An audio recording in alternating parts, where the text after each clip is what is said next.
भाग 6। कुछ देर बाद अरमान डिनर करने आया और बहुत ही चटखारे लेकर खाना खाया। फिर रिद्धिमा से पूछा कि उसने खाना खाया है या नहीं।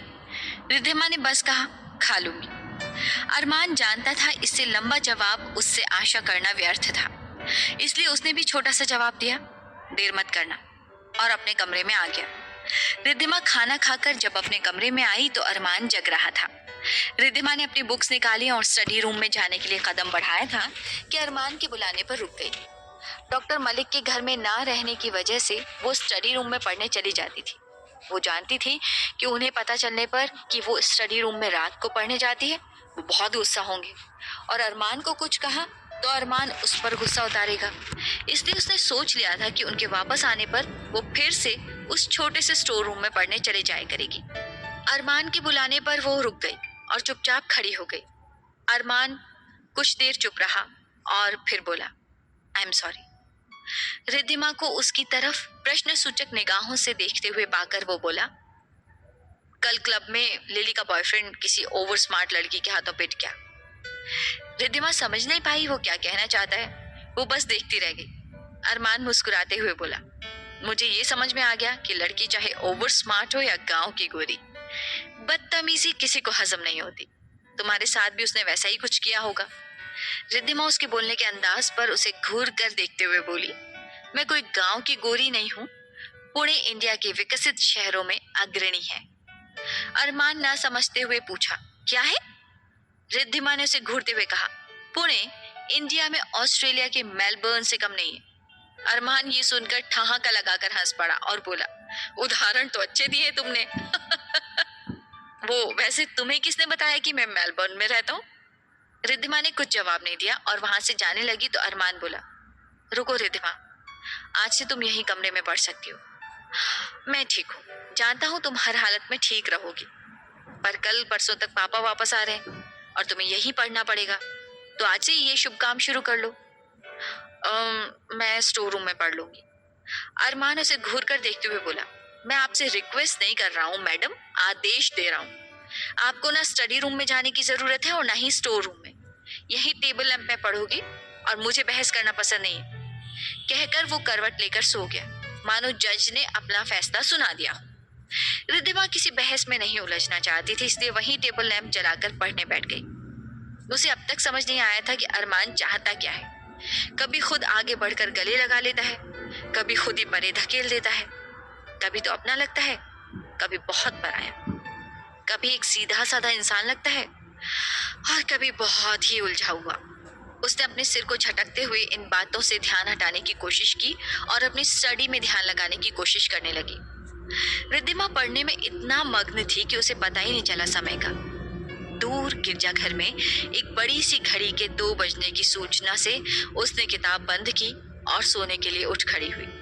तभी उसकी नजर अरमान के बेड पर गई और उसने देखा अरमान सीने के बल बेखबर सोया हुआ था, पर उसका हाथ नीचे लटक रहा था और वो खुद भी बिस्तर से आधा लटका हुआ था। उसके चद्दर तकिए सब कुछ नीचे पड़े हुए थे और उसने बेड पर बिछे चद्दर को ही खींचकर खुद को ढकने की कोशिश की थी। रिद्धिमा ने सोचा, अब तो इसे नीचे गिरने से कोई नहीं बचा सकता, पर वो क्या करे, इसी असमंजस में थी। पहले सोचा कि लाइट ऑन कर दूं तो वो उठ जाएगा, पर उसे पता था कि अरमान नींद में हो और कमरे में लाइट ऑन हो तो उसका गुस्सा 7वें आसमान पर चढ़ जाता है। एक दिन रिद्धिमा हॉस्पिटल से देर से आई थी और गलती से उसने कमरे की लाइट ऑन कर दी थी। उसे ध्यान नहीं था कि इस कमरे में अरमान भी है। उस दिन लाइट होते ही अरमान झटके से उठ बैठा और लाल लाल नींद भरी आंखों से गरज उठा, मम्मा, किसकी हिम्मत हुई लाइट ऑन करने की? जॉन, तुम्हें पता है ना, I hate this, I will kill you. बाद में रिद्धिमा को पता चला कि जॉन ऑस्ट्रेलिया में अरमान के घर पर काम करता है। उस दिन रिद्धिमा डरकर वहां से खिसक गई थी और सारी रात स्टडी रूम में गुजार दी थी और सुबह जल्दी उठकर हॉस्पिटल भाग गई थी।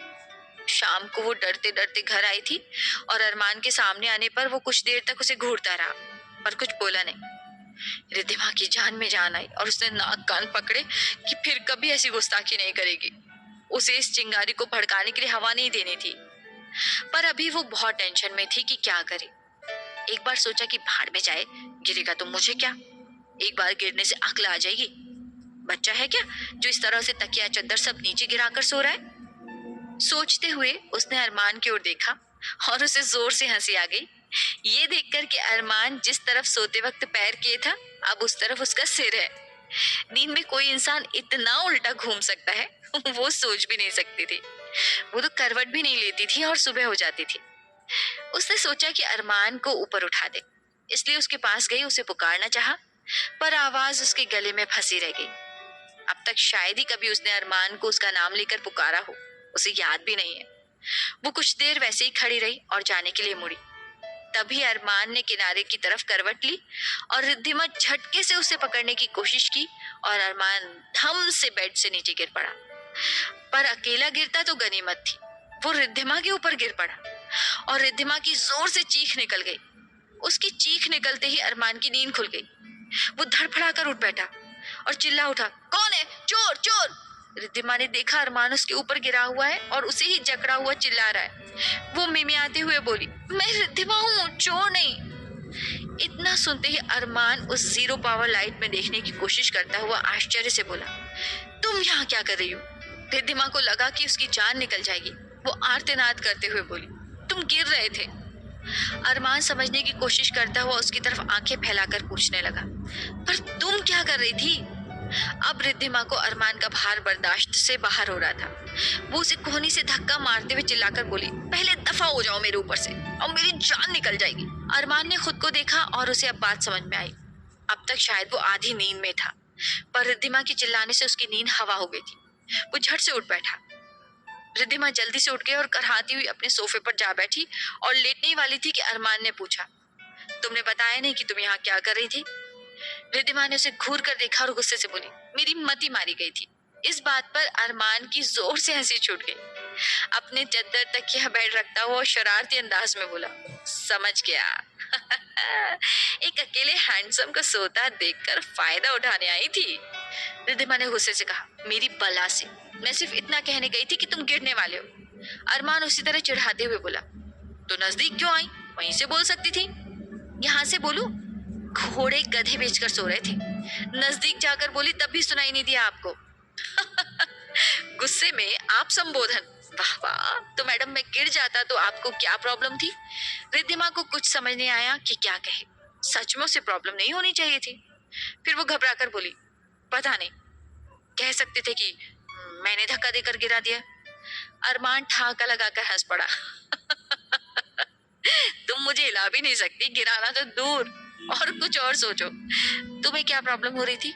मैंने इतने डील डॉल वाले इंसान को कभी बेड से गिरते नहीं देखा, सुन डर गई थी। पर ये सुनकर अरमान की हंसी और जोरों से छूट गई। वो अपना पेट पकड़कर हंसने लगा। रिद्धिमा मुंह बनाते हुए अपने सोफे पर लेट गई और खुद को चद्दर से ढक लिया। उसने सुना अरमान बड़ी मुश्किल से अपनी हंसी को रोकते हुए कह रहा था, और डॉक्टर रिद्धिमा मजाक करना भी जानती है। ये तो मैंने सोचा ही नहीं था। इस साल का सबसे बड़ा जोक यही था। मुझे हरदम याद रहेगा। रिद्धिमा को ये सुनकर खुद पर ही हंसी आ गई थी। सच में वो कैसी बेवकूफों जैसी बातें कर रही थी। अब उसे चुपचाप सो जाना चाहिए। उसने खुद को सिर से पैर तक चद्दर से ढक लिया और आंखें मूंद कर सो गई। पर पता नहीं क्यों आज पहली बार उसे अरमान के साथ बातें करना अच्छा लग रहा था। पता नहीं क्यों उसका साथ अच्छा लग रहा था। सुबह रिद्धिमा जैसे ही उठकर खड़ी हुई, करहाते हुए सोफे पर बैठ गई। रात को उसके दाहिने पैर के ढकने में चोट लगी थी। अरमान के झटके से उसके ऊपर गिरने की वजह से दाहिना पैर रिद्धिमा का बेड के पाए से टकराया था और उसे अभी पता चला कि वो काफी सूज गया था। वो फिर से खड़ा होने की कोशिश करने लगी तो अचानक दाहिने पैर के घुटने में एक जोर का दर्द उठा और वो आर्तनाद करते हुए सोफे पर गिर पड़ी। उसके आर्तनाद से अरमान की नींद खुल गई और वो अपनी आंखें मलता हुआ उठ बैठा। रिद्धिमा को देखते हुए पूछा, कौन चिल्लाया? रिद्धिमा ने नामे सिर हिलाया पर व्यर्थ रही। अरमान उसके चेहरे की ओर देखते हुए बोला, तुम्हारा चेहरा ऐसा पीला क्यों पड़ा हुआ है? रिद्धिमा अपने आंसू रोकते हुए बोली, कुछ नहीं, मैं आज हॉस्पिटल नहीं जा पाऊंगी। अरमान ने आश्चर्य से कहा, क्यों? आज ही हॉस्पिटल में तुम लोगों का लास्ट डे है ना? पैर में थोड़ा दर्द है। अरमान उसके पैर की ओर नजर फेरता हुआ बोला, ये अचानक दर्द कैसे हुआ? कहीं गिर गई थी क्या? रिद्धिमा को वैसे ही दर्द ने परेशान कर रखा था। उसके साथ ही अरमान के इतने सारे प्रश्नों से तंग आकर विरक्त भाव से वो बोली, मैं नहीं, तुम गिरे थे कल रात मुझ पर। अरमान ने सिर हिलाया पर तुरंत ही आश्चर्य से पूछा, कब? मैं भला क्यों गिरूंगा? रिद्धिमा को लगा उसका मर्डर कर दे। वो उसे खा जाने वाली नजरों से देखते हुए बोली, नींद में गिरने की आदत है। नींद में ही शायद बातें करने की आदत भी है तुम्हें। अब ये मत कहना कि नींद में चलने की भी आदत है। अरमान ये सुनकर ठहाका लगाकर हंस पड़ा, फिर बोला, डॉक्टर रिद्धिमा जब गुस्सा करती है तभी उसके बोल निकलते हैं। चलो, तुमने बातें तो की। वैसे मुझे थोड़ा थोड़ा याद आ रहा है कि मैं गिरा था, तुम यहाँ थी और रिद्धिमा उसकी बात काटते हुए बोली, मुझे हॉस्पिटल जाना है, देर हो रही है। कहकर वो जैसे ही उठी उसके मुंह से चीख निकल गई और वो सोफे पर बैठ गई। अरमान चुप हो गया और जल्दी से उतरकर उसके पास आया और बोला, देखो कहाँ लगी है? रिद्धिमा ने रुआसे स्वर में कहा, मैं ठीक हूँ। अरमान ने सिर हिलाकर जवाब दिया, पता है तुम हर हालत में ठीक ही रहती हो। चलो दिखाओ मुझे कहाँ चोट लगी है। कहकर वो जमीन पर बैठ गया। रिद्धिमा का पैर अपनी गोद में लेकर चेक करने लगा। रिद्धिमा सोच भी नहीं सकती थी कि अरमान ऐसा कुछ कर सकता है। वो जल्दी से अपना पैर हाथ से खींचने की कोशिश करने लगी पर अरमान उसे घूरता हुआ बोला, चुपचाप बैठी रहो, देखने दो मुझे। वो जांच करने के बाद बोला, चुपचाप बैठी रहो, मैं क्रैप बैंडेज कर देता हूँ। चोट बहुत गहरी लगती है, काफी सूजन है। और खबरदार जो उठने की कोशिश की। उसने अलमारी में से बैंडेज निकाला और रिद्धिमा के टखने को बांधता हुआ बोला, आहिस्ता आहिस्ता जाकर फ्रेश हो लेना, मैं तब तक कुछ नाश्ता बनाकर लाता हूँ। और रिद्धिमा को उसी तरह मूढ़ दशा में छोड़कर वो चला गया। रिद्धिमा धीरे धीरे उठकर वॉशरूम में गई, फ्रेश होकर आई और देखा टेबल पर नाश्ता और कॉफी का मग रखा हुआ था। वो अपने सोफे पर बैठने जा रही थी कि अरमान अंदर आता हुआ बोला, सोफे पर नहीं, बेड पर आराम से पैर फैलाकर बैठो, नाश्ता कर लो और रेस्ट करो। रिद्धिमा सोफे की तरफ जाते हुए बोली, मैं ठीक हूँ। अरमान उसके सामने आकर उसका रास्ता ब्लॉक करता हुआ बोला, ये तुम्हारा पेटेंट डायलॉग है क्या? मैंने जो कहा है वो चुपचाप सुनो, वरना मुझसे बुरा कोई नहीं होगा। और हाँ, हॉस्पिटल जा रहा हूँ, जल्दी आ जाऊंगा और लंच बना लूंगा। रिद्धिमा ने आश्चर्य से पूछा, तुम लंच बनाओगे? अरमान ने हाँ में सिर हिलाया, फिर बोला, तुम्हें कोई एतराज है? रिद्धिमा हकलाते हुए बोली, नहीं माने वो।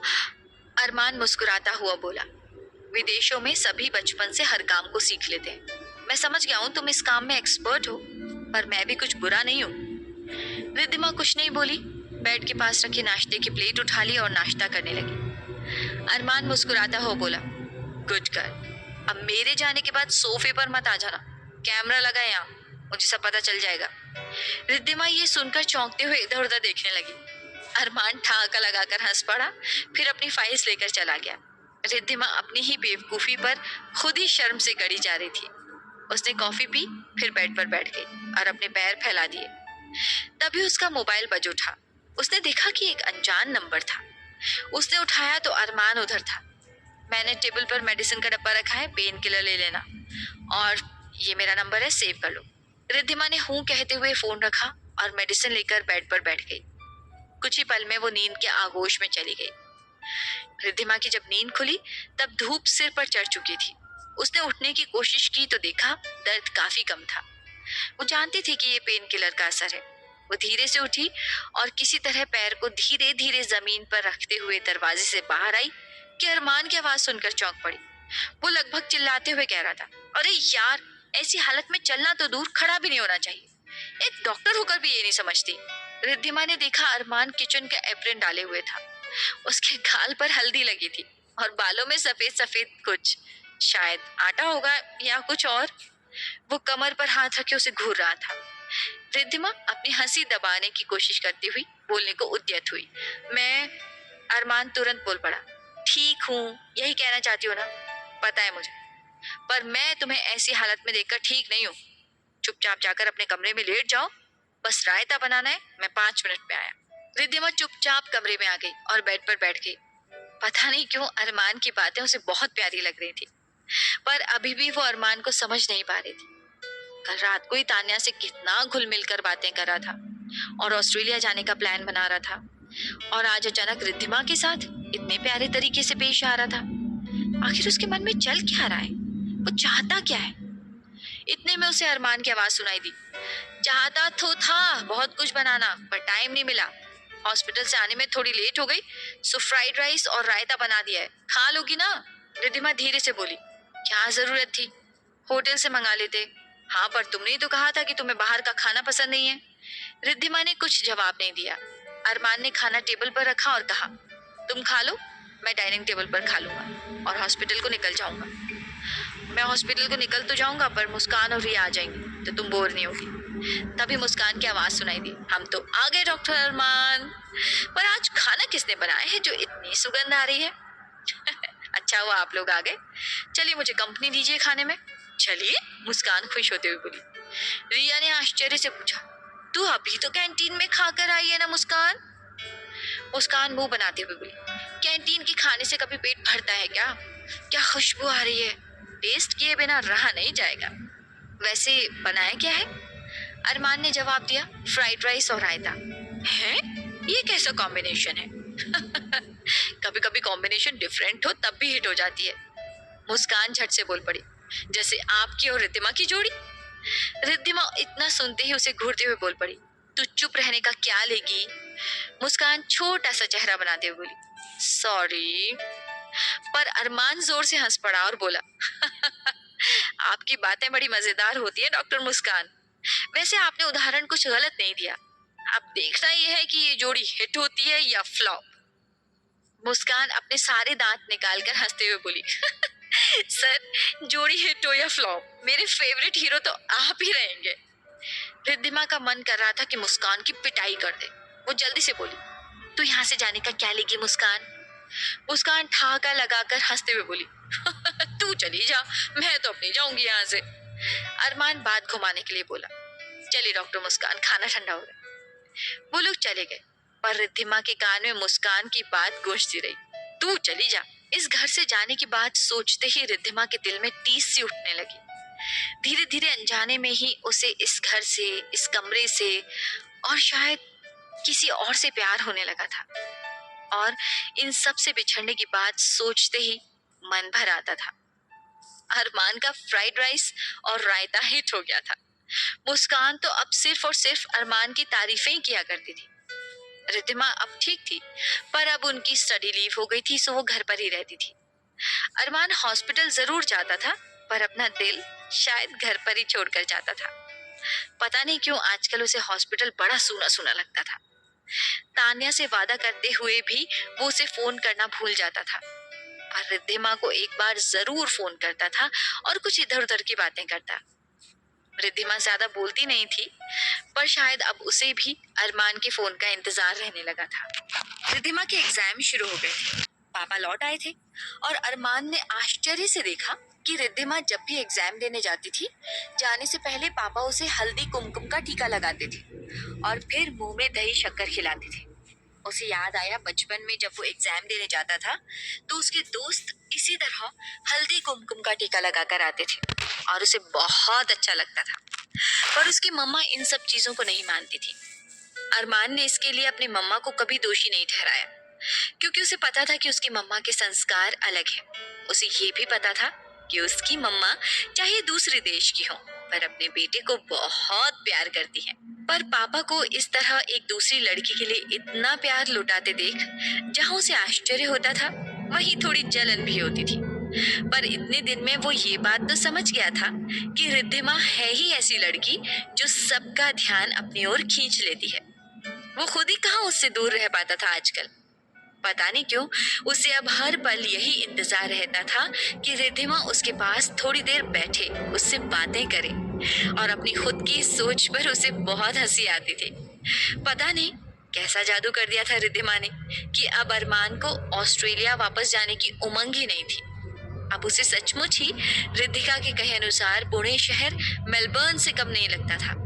हॉस्पिटल भी रिद्धिमा के बिना सूना लगता था और घर वापस आकर उसे रिद्धिमा का इंतजार रहता था, जो एग्जाम के बाद अपनी सहेली के घर अगले एग्जाम की तैयारी के लिए चली जाती थी और रात को लौटती थी। उसके आते ही अरमान प्रश्नों की झड़ी लगा देता था कि पेपर कैसे गए, अगले पेपर की तैयारी कैसी हुई, आदि आदि। रिद्धिमा छोटे शब्दों में ही जवाब देती थी और फिर सो जाती थी। अरमान कभी कभी उसकी इस चुप्पी के कारण खींच जाता था। फिर सोचता था कि एग्जाम होने के बाद वो जरूर बातें करेगी। उसने अपने दिल की बातें शांतनु से कही तो शांतनु बड़ा खुश होकर कह उठा, तुझे रिद्धिमा से प्यार हो गया है अरमान। अरमान ने सिर झटकते हुए उत्तर दिया, ऐसा नहीं है शान, किसी से बातें करना अच्छा लगने का मतलब प्यार थोड़ी होता है। शांतनु मुस्कुराता हुआ बोला, शायद हाँ और शायद नहीं, पर यह भी अच्छा है कि अब तू उससे खींचता नहीं है, बल्कि उसका साथ तुझे अच्छा लगता है। अगर ये अच्छा लगना एक दिन प्यार में बदल जाए तो क्या हर्ज है। अरमान बोल उठा, असल में मैं बहुत असमंजस में हूँ शान। मैंने अब तक किसी से प्यार नहीं किया है, इसलिए समझ नहीं पा रहा हूँ कि ये क्या है और क्या रिद्धिमा भी मेरे लिए कुछ महसूस करती है। शांतनु ने कुछ देर सोचते हुए उत्तर दिया, मैं ये तो नहीं बता सकता अरमान, और रिद्धिमा इतनी चुप रहने वाली लड़की है कि तू भी शायद उसके मुंह से बुलवा सके कि वो तेरे लिए क्या महसूस करती है। तू एक काम कर, उसके साथ थोड़ा ज्यादा टाइम बिता, शायद वो ओपन हो जाए। अरमान एक लंबी सांस छोड़ता हुआ बोला,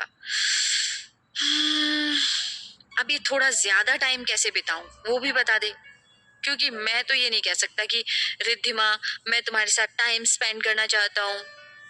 शांतनु की गर्लफ्रेंड सोहनी बोल पड़ी, ये तो बहुत आसान है डॉक्टर अरमान, रिद्धिमा के पेपर्स कल खत्म हो जाएंगे तो आप उसे कह सकते हैं कि कहीं घूमने चलें। अरमान ये सोचकर मुस्कुरा उठा, फिर कुछ सोचता हुआ बोला, नहीं सोहनी, मैं उसे ऐसे नहीं बोल सकता, वो क्या सोचेगी। शांतनु ने कहा, इसमें सोचने वाली बात क्या है अरमान, तुम दोनों की शादी हुई है तो तू कह सकता है, तेरा हक है।